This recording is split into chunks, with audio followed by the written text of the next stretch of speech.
5, 4, 3, 2, 1, 0.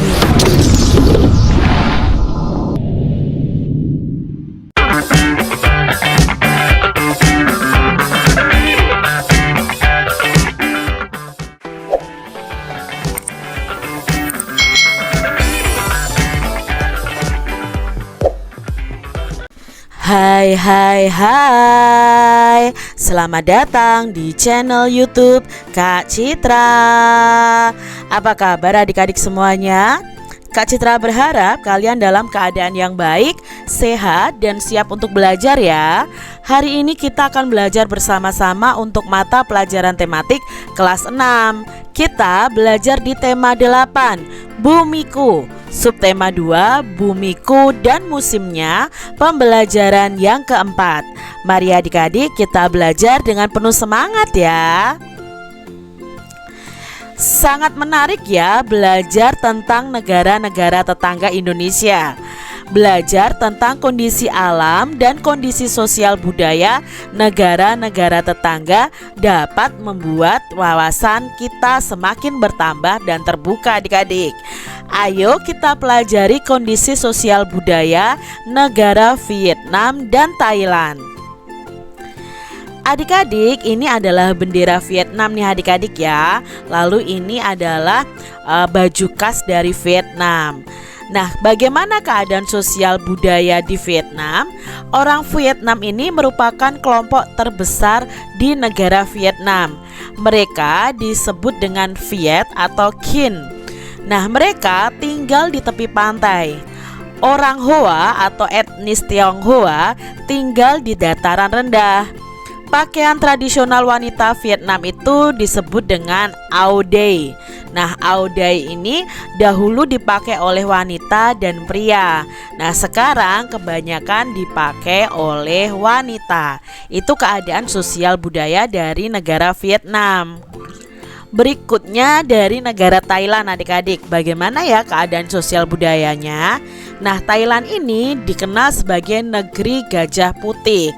Penduduknya adalah etnis Thai dan Lao. Nah, sebagian besar penduduk Thailand ini memeluk agama Buddha Theravada. Ada juga pemeluk agama Islam, Kristen, dan Hindu. Bahasa Thailand merupakan bahasa nasionalnya. Bahasa Inggris diajarkan di sekolah. Olahraga tinju tradisional Thailand itu namanya Muay Thai ya. Ini sangat terkenal adik-adik. Thailand merupakan daerah tujuan wisata. Banyak wisatawan mancanegara yang berkunjung. Mereka ingin mengunjungi objek wisata pantainya, misalnya adalah Pantai Pattaya ini. Nah, ini tadi tentang keadaan sosial budaya dari Thailand. Bacalah kembali informasi tentang keadaan geografis negara Vietnam dan Thailand. Lalu bersama dengan temanmu atau kakakmu atau adikmu, adik-adik, kalian bisa menganalisis secara sederhana ya tentang hubungan keadaan geografis negara-negara tersebut dengan keadaan sosial budayanya. Nah, contohnya seperti ini adik-adik. Kalau Vietnam, kondisi geografisnya luas Vietnam itu kurang lebih 331.000 km persegi. Daerahnya itu terdiri atas bukit-bukit dan gunung-gunung berhutan serta sedikit dataran rendah. Wilayah Vietnam ini bagian utara itu berupa pegunungan, sedangkan bagian selatan itu berupa dataran rendah yang subur. Gunung-gunung yang ada di Vietnam antara lain ada Gunung Ngoc ya, Gunung Ngoc Linh dan Gunung Chuyang Sin. Nah, mungkin begitu cara membacanya adik-adik ya. Sungai utamanya adalah Sungai Mekong dan Sungai Sangka. Bagaimana kondisi sosial budayanya? Nah, orang Vietnam ini merupakan kelompok terbesar di negara Vietnam.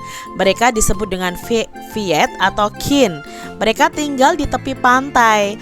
Orang Hoa atau etnis Tionghoa ini tinggal di dataran rendahnya. Pakaian adat atau pakaian tradisional wanita Vietnam itu disebut dengan áo dày. Awalnya áo dày ini dipakai oleh wanita dan pria, tapi sekarang kebanyakan dipakai oleh wanita. Lalu kita analisisnya adik-adik, hubungan kondisi geografis dan sosial budayanya. Nah, karena wilayah Vietnam ini terdiri dari bukit-bukit, gunung-gunung, dan hutan-hutan, lalu Vietnam bagian selatan ini berupa dataran yang subur, dan gunung-gunung yang ada di Vietnam itu antara lain adalah Gunung Ngoc Linh ya, dan Gunung Chu Yang Sing, sedangkan sungai utamanya adalah Sungai Mekong dan Sungai Sangka. Maka banyak penduduk Vietnam yang berprofesi sebagai petani karena memiliki tanah yang subur. Lalu kebanyakan dari orang-orang di Vietnam ini ya, kebudayaan Vietnamnya adalah pakaian tradisionalnya yang bernama Ao Dai. Berikutnya tentang Thailand. Nah, secara kondisi geografisnya, Thailand ini dapat dibedakan menjadi 4 wilayah. Ada dataran rendah itu di bagian tengah. Daerah ini dialiri Sungai Chao Phraya yang mengalir ke Teluk Thailand. Nah, daerah ini itu merupakan daerah yang subur adik-adik. Daerah pegunungan berada di bagian utara dan barat. Nah, gunung tertingginya adalah Gunung Doi Intanon. Nah, pegunungan kapur berada di bagian timur yang disebut dengan Pegunungan Plateau. Tanah Genting Kra yang memanjang semenanjung Thailand berada di bagian selatan. Lalu kondisi sosial budayanya, itu Thailand dikenal dengan nama negeri gajah putih. Penduduknya itu etnis Thai dan Lao. Lalu sebagian besar itu beragama Buddha Theravada. Bahasa Thailand itu merupakan bahasa nasionalnya dan bahasa Inggris itu diajarkan di sekolah-sekolah. Olahraganya yang terkenal itu adalah tinju Muay Thai. Lalu Thailand merupakan daerah tujuan wisata, misalnya ada Pantai Pattaya. Kita analisis di sini hubungan kondisi geografis dan sosial budaya. Nah, kegiatan ekonomi penduduk yang utama di Thailand ini adalah di sektor pertanian karena tanahnya subur adik-adik. Tadi kan secara geografis itu berada di aliran Sungai Chao Phraya, otomatis di situ subur. Nah, daerah pantai di Pattaya ini merupakan salah satu tempat objek wisata yang terkenal di Thailand. Nah, ini adik-adik ya, kondisi geografis, kondisi sosial budaya dari negara Vietnam dan Thailand. Adik-adik, di sini kita akan mempelajari tentang pembangunan sektor pertanian di Asia Tenggara. Nah, pertanian merupakan sektor yang sangat strategis untuk menumbuhkan perekonomian negara, khususnya bagi negara-negara berkembang di kawasan Asia Tenggara. 3 negara yaitu Thailand, Vietnam, dan Kamboja menjadi contoh dalam penelitian ini untuk melihat pembangunan sektor pertanian. Bagi ketiga negara tersebut, sektor pertanian adalah kunci perekonomian mereka dari waktu ke waktu adik-adik. Sektor pertanian mempunyai arti yang sangat penting bagi masyarakat dan sangat berarti untuk menopang perekonomian negara di Asia Tenggara. Raja Bhumibol Adulyadej ya dari Thailand mengibaratkan agriculture is the human life ya. Nah, yang dapat diartikan bahwa kehidupan masyarakat itu sangat bergantung pada sektor pertanian. Selain sebagai penyumbang perkembangan perekonomian, keuntungan lain yang didapatkan dari sektor pertanian adalah penyerapan tenaga kerja yang tinggi, khususnya tenaga kerja di pedesaan. Di Thailand misalnya, dari tahun 2001 sampai dengan 2006, sektor pertanian itu menyerap 38% sampai dengan 39% dari seluruh tenaga kerja yang ada. Sektor ini pun telah berjasa dalam menyerap tenaga kerja yang terkena pemutusan hubungan kerja atau PHK ketika krisis ekonomi regional melanda Thailand pada tahun 1997 sampai 1998. Sementara itu, Kamboja datang World Bank tahun 2005 menyebutkan bahwa sekitar 75% sampai 85% penduduk bekerja pada sektor pertanian. Sektor pertanian, terutama pertanian padi, merupakan sumber pendapatan utama bagi mayoritas petani di Thailand, lalu di Vietnam juga maupun di Kamboja. Ketiga negara ini mempunyai kelebihan sumber daya alam, antara lain terdapatnya kawasan yang subur untuk budidaya tanaman padi seperti di delta Sungai Mekong. Nah, sebagai penghasil beras yang utama, kawasan delta Mekong ini sering disebut dengan julukan Rice Bowl, adik-adik ya. Nah, produksi pertanian di negara-negara yang termasuk dalam kawasan Das Mekong ini ya, delta Sungai Mekong ini menjadi andalan utama untuk mencukupi kebutuhan penduduknya dan juga untuk diekspor, adik-adik. Saat ini Thailand adalah produsen beras pertama terbesar di dunia yang diikuti kemudian oleh negara Vietnam. Walaupun Thailand, Vietnam, dan Kamboja dikenal sebagai negara-negara pengekspor beras, tetapi fluktuasi produksi beras tetap saja mereka alami. Di Vietnam dan Kamboja, sebagai contoh, produksi beras sempat menurun ke level terendah ketika kedua negara ini masing-masing mengalami perang saudara. Nah, perang telah membuat rusaknya lahan pertanian dan infrastruktur penunjang seperti saluran irigasi nih adik-adik. Setelah selesai perang adik-adik atau perangnya berakhir, produksi beras ini perlahan pulih dan bangkit. Adik-adik, tuliskan secara ringkas kesimpulan yang kalian dapatkan dari bacaan tadi. Kalian bisa mengidentifikasi terlebih dahulu informasi penting yang kita dapatkan dari bacaan. Contohnya seperti ini adik-adik ya. Tadi kan judulnya tentang pembangunan sektor pertanian di Asia Tenggara. Gagasan utamanya apa? Oh, gagasan utamanya tentang pertanian sektor strategis perekonomian negara ya. Kata kuncinya di sini ada pertanian, ada sektor strategis, lalu ada perekonomian negara. 3 gagasan pendukungnya apa? Yang pertama, keuntungan lain sektor pertanian adalah penyerapan tenaga kerja yang tinggi. Lalu gagasan yang kedua, sektor pertanian tanaman padi merupakan sumber pendapatan utama petani di Thailand, Vietnam maupun di Kamboja. Yang ketiga, fluktuasi produksi beras tetap saja mereka alami.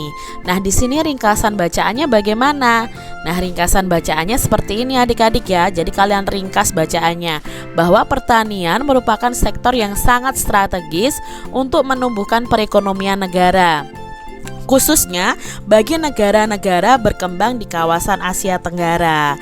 Selain sebagai penyumbang perkembangan perekonomian, keuntungan lain yang didapatkan dari sektor pertanian adalah penyerapan tenaga kerja yang tinggi, khususnya tenaga kerja di pedesaan. Nah, sektor pertanian ini, terutama pertanian padi, merupakan sumber pendapatan utama bagi mayoritas petani di Thailand, Vietnam maupun di Kamboja. Walaupun Thailand, Vietnam dan Kamboja ini dikenal sebagai negara-negara pengekspor beras, tetapi fluktuasi naik turunnya produksi beras itu tetap saja mereka alami. Kita telah mempelajari keadaan alam dan sosial budaya beberapa negara di Asia Tenggara. Setiap negara itu memiliki keunikan masing-masing adik-adik. Namun ada satu persamaan yang dimiliki oleh negara-negara tersebut, yaitu kebutuhan rakyatnya untuk mendapatkan kehidupan yang layak. Itu persamaannya adik-adik. Nah, Undang-Undang Dasar Negara Republik Indonesia tahun 1945 menyatakan bahwa warga negara Indonesia itu berhak untuk mendapatkan penghidupan yang layak. Setiap warga negara berhak untuk hidup secara layak di Indonesia dan mengusahakan suatu usaha untuk mencapai tujuan tersebut. Nah, pernyataan tersebut itu tercantum di pasal 27 ayat 2. Nah, jadi pasal 27 ayat 2 UUD 1945 itu bunyinya, tiap negara berhak atas pekerjaan dan penghidupan yang layak bagi kemanusiaan. Adik-adik, pesan apa yang kamu dapatkan dari bunyi pasal 27 ayat 2 tadi. Nah, di sini pesannya adalah ayat tersebut itu memuat pengakuan dan jaminan bagi semua orang untuk mendapatkan pekerjaan dan untuk mencapai tingkat kehidupan yang layak bagi kemanusiaan. Itu pesan dari pasal tersebut, adik-adik. Apakah menurutmu dalam pasal tersebut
dan keahliannya. Lalu yang keempat adalah menempuh jalur pendidikan dari SD sampai perguruan tinggi. Nah, itu kegiatan-kegiatan yang dilakukan oleh warga negara sebagai wujud tanggung jawabnya untuk mendapatkan kehidupan yang layak.